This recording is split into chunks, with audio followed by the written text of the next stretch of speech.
Imagine a warehouse where the delivery trucks never stop arriving. The manager is overwhelmed, boxes are blocking the exits, and the roof is leaking because no one has time to stop and fix it. This is your body on a standard 3-meal-a-day diet. After you eat, your system floods with energy, and your pancreas releases insulin. Think of insulin as a one-way valve. It pushes energy into your cells, but it effectively blocks anything from flowing back out. While insulin levels are high, the body prioritizes the immediate glucose in your blood. Any excess is packed into the liver and muscles as glycogen, keeping fat stores off limits. Around hour 6 or 8, the energy from your last meal clears out. The warehouse finally goes quiet, and insulin begins to clock out. This is where your brain sends a signal that the easy fuel in your glycogen wallet is running low. The hunger hormone, ghrelin, spikes, causing that familiar rumble in your stomach and a spike in irritability. You are actually using the energy you saved for a rainy day. Your liver realizes no new food is coming, so it begins breaking down stored sugars to keep your blood glucose steady. That initial discomfort marks the body's mandatory transition period. You are feeling the stutters of a system shifting its primary fuel source from external food to internal backup reserves. By hour 12, those liver glycogen stores drop to critical lows. Your body reaches a pivot point. It must either shut down or access its deep storage energy.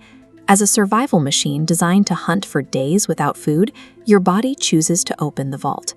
With insulin at its lowest baseline, the enzyme hormone-sensitive lipase finally activates, facilitating the breakdown of triglycerides. For the first time in perhaps days or weeks, your system begins extracting usable energy directly from your adipose tissue. Crossing the 12-hour mark transforms your metabolism. You stop relying on the fluctuating sugar from your last meal and begin running on a steady, self-sustaining stream of your own stored body fat. Between hour 14 and 16, the feeling of the fast changes. The energy roller coaster levels out because you are tapping into a fat battery that can provide tens of thousands of calories for weeks. Since the brain cannot burn fat directly, the liver converts fatty acids into ketones, a specialized fuel source designed for high-performance cognitive function.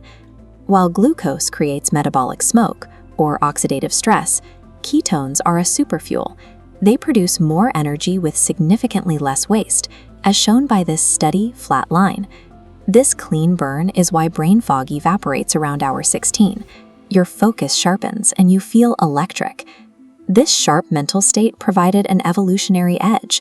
A hungry hunter needed to be more focused and alert to catch prey, not weaker or slower. At hour 18, the warehouse has been empty long enough for the cleaning crew to finally emerge. With no new deliveries to manage, the staff begins scavenging the facility for old, broken parts. This is autophagy. Your cells hunt for damaged proteins and faulty mitochondria. They even track down viruses hiding within the cell. The body breaks this debris down and recycles it into pristine amino acids, which is why skin quality improves and old injuries heal. By hour 20, a common concern arises. If the body is recycling its own proteins, will it start consuming lean muscle mass? To prevent this, your body releases human growth hormone, or HGH. During a deep fast, studies show HGH can spike by as much as 2,000%. HGH acts as a muscle-sparing shield. It signals the body to burn the firewood of body fat while protecting the furniture of your muscle tissue, so you remain strong enough to hunt. Fasting past hour 18 creates a rare biological state. You are simultaneously stripping away fat, shielding your muscle, and clearing out years of debris. At hour 23, your cells are like dry sponges.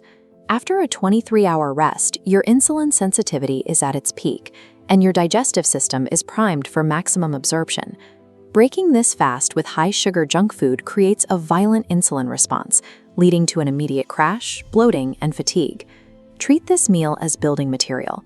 Start with high-quality protein, like steak, eggs, or salmon, to provide the amino acids your body needs to rebuild the structures it dismantled during autophagy. Next, add healthy fats, such as avocado or olive oil. Because your metabolic machinery is already optimized for fat burning, these keep your insulin response moderate and your energy steady. Finally, fill up on leafy greens and cruciferous vegetables. These provide the high volume of potassium and magnesium necessary to prevent cramps and fatigue when eating only once a day. When you focus on nutrient density, your satiety hormones calibrate. You learn to stop eating because you are genuinely nourished, rather than just physically stuffed. If you jump straight into one meal a day, expect a period of withdrawal. Your body needs time to manufacture the enzymes required to burn fat efficiently. As insulin levels drop, your kidneys release water and sodium. This rapid flush causes the headaches and weakness often associated with starting a fasting protocol. You can stop these headaches instantly by adding a pinch of sea salt to your water. However, avoid this protocol if you are pregnant, nursing, or dealing with chronic high stress. Build your metabolic flexibility in stages. Push your breakfast back by a few hours each week until your body adapts to the longer windows of repair. Mastering this 24-hour cycle transforms hunger from an urgent distress signal into a controllable physiological shift. By returning to this ancestral rhythm, you give your body the opportunity to finally clear the warehouse and thrive.